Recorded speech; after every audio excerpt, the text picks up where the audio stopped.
Good morning, સુપ્રભાત. Welcome back to Sanskrit lecture.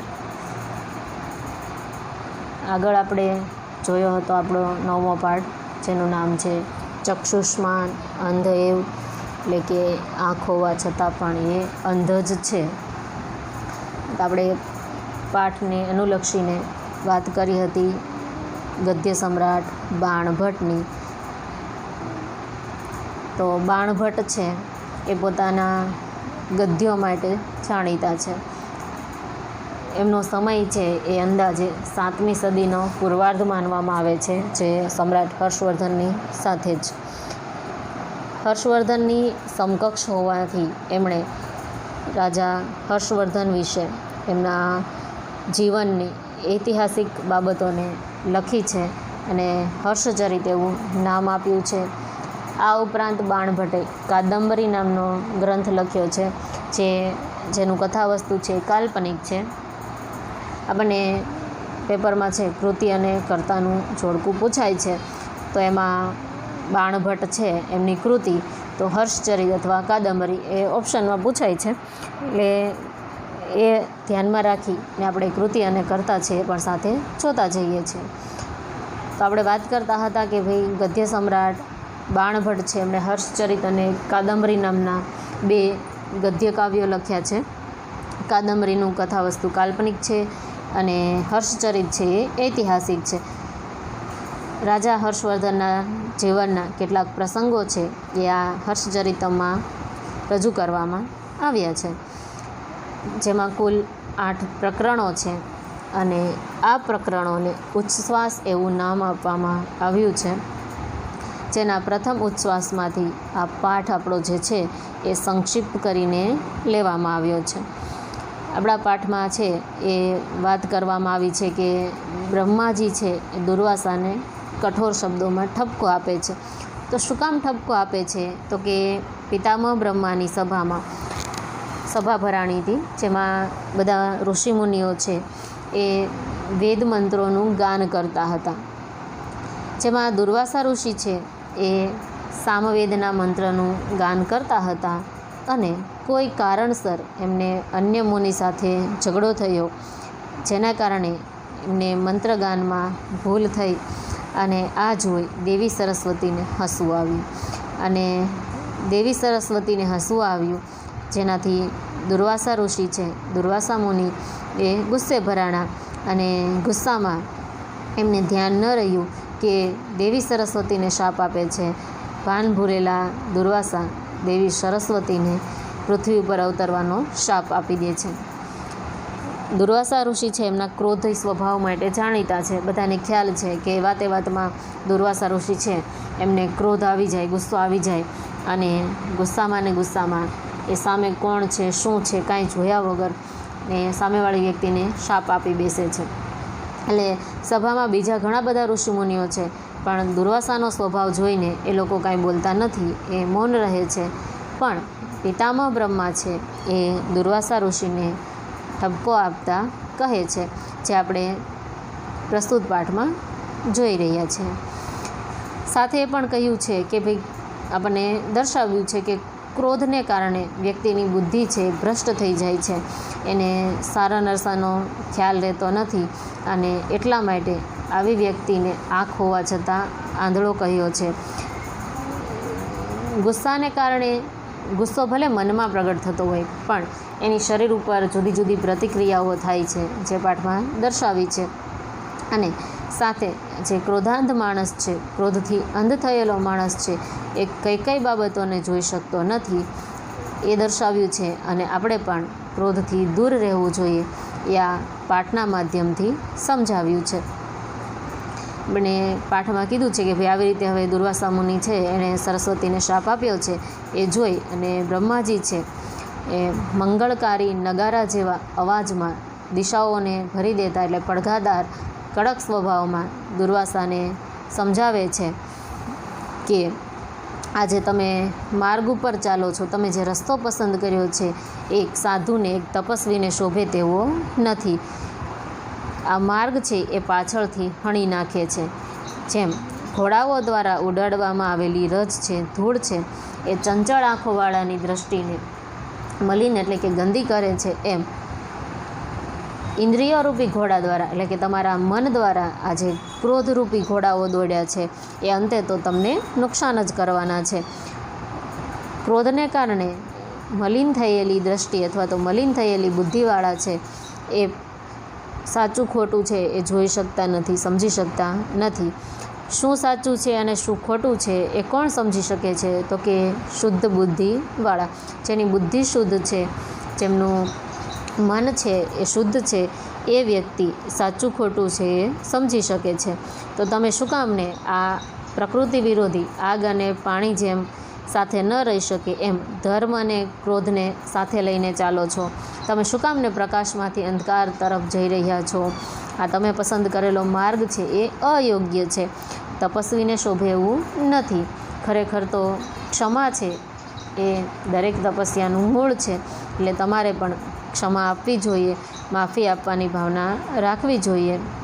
જે વ્યક્તિને બીજાના દોષ દેખાય છે એને ક્યારેય પોતાના દોષ દેખાતા નથી, અને એથી એ વ્યક્તિને આંખ હોવા છતાં એ આંધળો છે.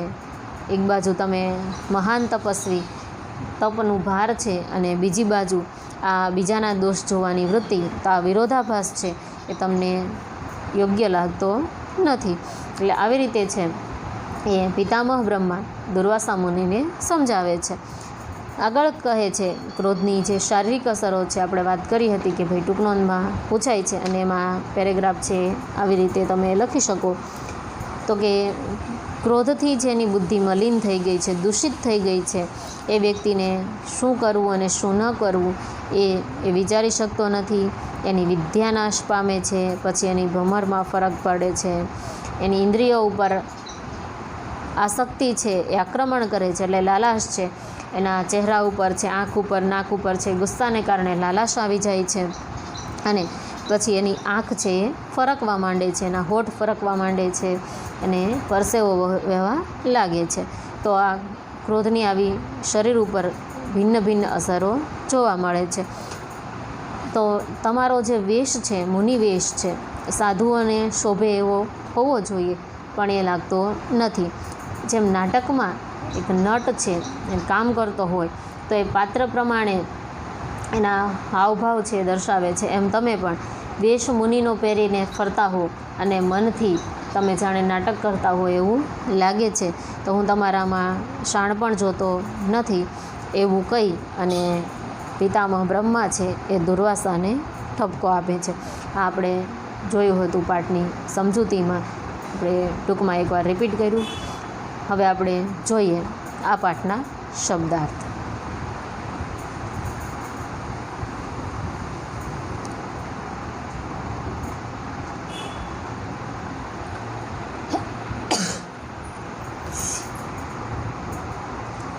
ચક્ષુષ્માન અંધેર, આંખોવાળો હોવા છતાં અંધ જ છે.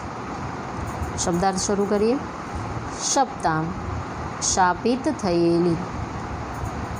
મંગલપટ હેને, મંગળકારી નગારા જેવા. સ્વરેણ, અવાજ વડે. આશા પૂર્યન, દિશાઓને ભરી દેતા. સુધીરમ, ગંભીરતાપૂર્વક.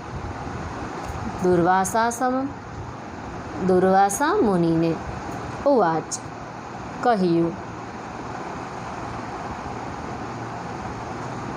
સાધુ સેવિત, સજ્જનો દ્વારા આચરવામાં આવેલો. એનાસી પ્રવૃત્ત, જેના પર તમે ચાલ્યા છો.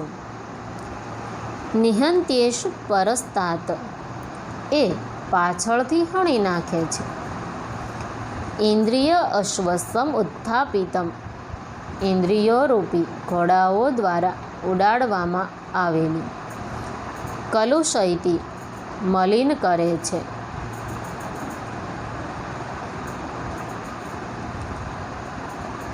અનક્ષજીતામ, ચંચળ આંખોવાળાઓની.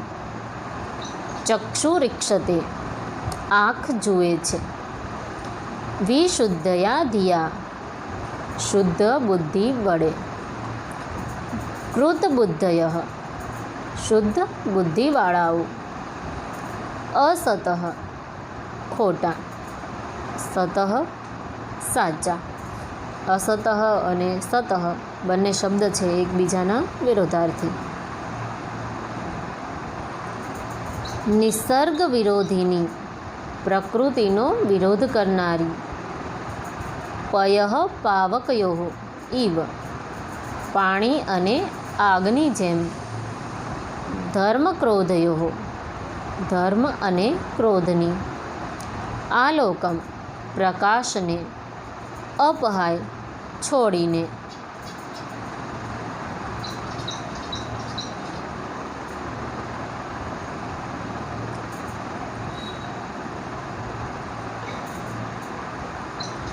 તમસી, અંધકારમાં. નિમજ્જસી, ડૂબી રહ્યો છે. પર દોષ દર્શન દક્ષા, બીજાના દોષ જોવામાં નિપુણ. કુપિતા બુદ્ધિ, ગુસ્સે થયેલી બુદ્ધિ. આત્મદોષમ, પોતાના દોષ. મહાતપોભાર વેવધિકતા, મહાન તપના ભારને વહન કરનારી. પુરોભાગિત્વ, બીજાના દોષ જોવાની વૃત્તિ. કોપ કલુષિતા, કોપથી મલિન થયેલી. ન હિ વિમૃશતી, વિચારતી નથી.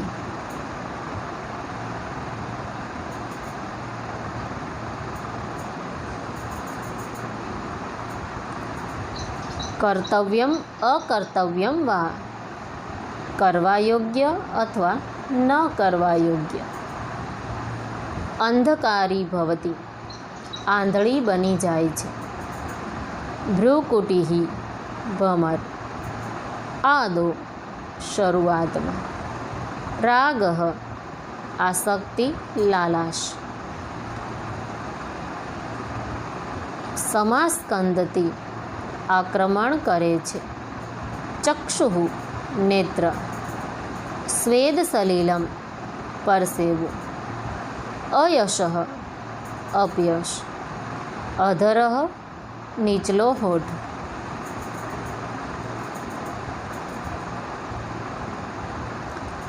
જટા વલ્કલાની, જટા અને વલ્કલ વસ્ત્રો. અનુચિતા, અયોગ્ય. હારયષ્ટિરીવ, હારમાળા જેવી. વૃત્તમુક્તા, સદાચાર રહિત. ચિત્તવૃત્તિ, મનોવૃત્તિ. શૈલુષઃ, નટ. વૃથાવહસી, તું વ્યર્થ વહન કરે છે. ઉપશમ શૂન્યેન, શાંતિ વિહોણા. તાપસા કલ્પમ, તપસ્વીના વેશને. આપણે થોડુંક નવમાનું તાજું કરીએ. પ્રશ્ન નંબર 5, સ્વાધ્યાયમાં આપેલ પ્રશ્ન નંબર 5 છે, જેમાં આપણને વિકલ્પ કૌંસમાં 5 શબ્દો આપેલા છે અને નીચે 4 વાક્ય આપેલા છે. તો એ વાક્યમાં જે અંડરલાઇનવાળા શબ્દ છે એના જગ્યાએ યોગ્ય શબ્દ છે એ બ્રેકેટમાંથી વાપરી અને વાક્ય ફરીવાર લખવાનું છે. કદા, કસ્ય, ક્રીદુષી, કથમ, કહ. આવા ક શબ્દ છે કિમવાળા, કિમ રૂપવાળા. આપણે આગળ પણ સર્વનામની વિભક્તિ જે જોઈ, સર્વનામના રૂપો જોયા, એમાં કિમના રૂપો અને એના ગુજરાતી અર્થ મેં તમને આપી દીધા છે. એ અને આપણા પાઠ છે એ પાઠના આધારે તમારે લોકોએ આ પ્રશ્નો છે એના જવાબ છે એ લખવાના રહેશે, એટલે વાક્ય બનાવવાના રહેશે.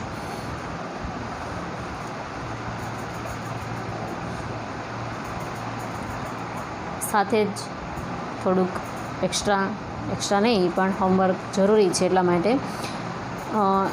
યોગ્ય જોડકું જોડો સ્વાધ્યાયનો જ પ્રશ્ન છે 8મો. આપણને પેપરમાં છે એ જોડકા પૂછાય છે, 2 જગ્યાએ 2 જોડકા 4 માર્ક્સમાં. એકમાં કૃતિ અને કર્તા અને એકમાં પાત્ર અથવા ઉક્તિ છે એ અથવા તો અધૂરા વાક્ય છે પૂર્ણ કરવાના, એ રીતે જોડકું પૂછાતું હોય છે. પ્રસ્તુત પાઠમાંથી આપણે જોડકું જોઈએ તો આરંભે તપો ગલતી. સામે ઓપ્શન છે ખમાં જે પ્રશ્ન વાક્ય આપ્યા છે એ વાક્ય જોડી અને વાક્ય પૂર્ણ કરવાનું છે. પહેલું આરંભે તપો ગલતી. બીજું આદો ઇન્દ્રિયાણી રાગ સમાસ્કંદતી. ત્રીજું પ્રથમમ અંધકારી ભવતી વિદ્યા. અને ચોથું પૂર્વમ અયશ સ્ફૂર્તિ. આ હતો ક વિભાગ. હવે ખ વિભાગમાં પહેલું અનંતરમ અધરઃ. બીજું પશ્ચાત સ્વેદ સલિલમ. 3 વિમૃશતિ મતિઃ. 4 ચરમમ ચક્ષુઃ. 5 તતો ભ્રૂકુટિઃ. તો આવી રીતે તમારે સ્વાધ્યાયના પ્રશ્ન 5, 8 અને પ્રશ્ન નંબર 2 એના જવાબ છે એ હોમવર્કમાં લખવાના રહેશે. સાથે સાથે ફેરબુકમાં તો ક્વેશ્ચન આન્સર છે ગુજરાતી અને સંસ્કૃત અને શોર્ટ નોટ એ તો કમ્પલસરી ફેરબુકમાં લખવાનું જ છે. એ સિવાયના આ જે 3 પ્રશ્નો છે એ પણ હોમવર્કમાં લખવાના રહેશે. સંસ્કૃત પ્રશ્નોના ઉત્તર સંસ્કૃતમાં લખો. ટોટલ 6 પ્રશ્ન છે. પહેલો પ્રશ્ન છે કૃતબુદ્ધય કથમ પશ્યંતિ, એટલે કે શુદ્ધ બુદ્ધિ વડે કોણ જોવે છે અથવા શું જોવે છે. તો આપણને ખ્યાલ છે કે ભાઈ શુદ્ધ બુદ્ધિ વડે સાચું અથવા ખોટું છે એ બધું જોઈ શકાય છે.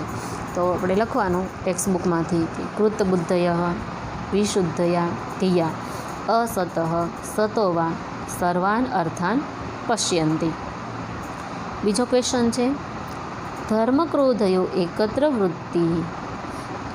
ક્વેશ્ચન નંબર 2 ધર્મક્રોધયો એકત્ર વૃત્તિ ક્રીદુષી. ધર્મ અને ક્રોધની એકત્ર વૃત્તિ કેવી છે? તો કે ધર્મક્રોધયો એકત્ર વૃત્તિ પયઃ પાવકયોરી નિસર્ગ વિરોધિની અસ્તિ. તો ધર્મ અને ક્રોધની એકત્ર વૃત્તિ એ આગ અને પાણી જેવી પ્રકૃતિ વિરોધી છે. કોપ કલુષિતા મતિઃ કિમ ન વિમૃશતિ. આપણો ત્રીજો સવાલ છે કે ક્રોધિત થયેલાની બુદ્ધિ શું નથી વિચારી શકતી. કોપ કલુષિતા મતિઃ કાર્યમ અકાર્યમ વા ન વિમૃશતિ. ક્રોધથી મલિન થયેલી બુદ્ધિ શું કરવા યોગ્ય અથવા શું ન કરવા યોગ્ય છે તે વિચારી શકતી નથી. આગળનો પ્રશ્ન ચોથો મુનિવેશસ્ય કા અનુચિતા. મુનિવેશનું શું અયોગ્ય છે? તો આન્સર છે મુનિવેશસ્ય હારયષ્ટિ ઇવ વૃત્તમુક્તા ચિત્તવૃત્તિ ખલુ અનુચિતા. મુનિવેશનું શું અયોગ્ય છે? તો કે મુનિવેશ હારમાળા જેવી સદાચાર રહિત મનોવૃત્તિ અયોગ્ય છે. હારમાળા જેવું શું છે મુનિવેશનું? એ સદાચાર. હવે સદાચાર છે એ જ ન હોય તો એ શું થઈ ગયું કહેવાય? અનુચિત, અયોગ્ય. આગળનો પ્રશ્ન છે ક્રોધાંધસ્ય કિમ અંધકારી ભવતી. ક્રોધાંધ વ્યક્તિ છે એનું શું અંધકારી બને છે? ક્રોધાંધસ્ય વિદ્યા અંધકારી ભવતી. ક્રોધાંધની વિદ્યા અંધકારી બને છે. વિદ્યા એટલે એને શીખેલું, એણે મેળવેલું જ્ઞાન છે, તો એ કેવું બને છે? તો ક્રોધને કારણે એ અંધકારી બને છે. છેલ્લો પ્રશ્ન દુર્વાસાહ ક્રીદુષેન ચેતસા તાપસા કલ્પમ વહતી. તો કે દુર્વાસા છે એ કેવા મનથી તપસ્વીના વેશને વહન કરે છે? જવાબ દુર્વાસાહ શૈલુષ ઇવ વૃથા વહતિ કૃત્રિમમ ઉપશમ શૂન્ય ચેતસા તાપસા કલ્પમ. તો કે દુર્વાસા છે એ નટની જેમ વ્યર્થ, કૃત્રિમ અને શાંતિ વિહોણા મનથી તપસ્વીનો વેશ છે ને વહન કરે છે. નાટકમાં કામ કરતા નટની જેમ કે જે માત્ર પોતાના પાત્ર જે છે પાત્રની માંગણી હોય એ પ્રમાણે એ હાવભાવ દર્શાવે છે, એમ દુર્વાસા પણ જાણે એનો આ વેશ છે એ નાટક કરતા હોય એવું લાગે છે. તો આ હતા આપણા હોમવર્કના 6 પ્રશ્ન છે. તમે લોકો રેગ્યુલર હોમવર્ક કરો જ છો અને આગળ પણ કરતા જ રહેશો. તો આજના લેક્ચરમાં આટલું. ફરી મળીશું આગળના લેક્ચરમાં અને જોઈશું આ પાઠનું ભાષાંતર. Thank you.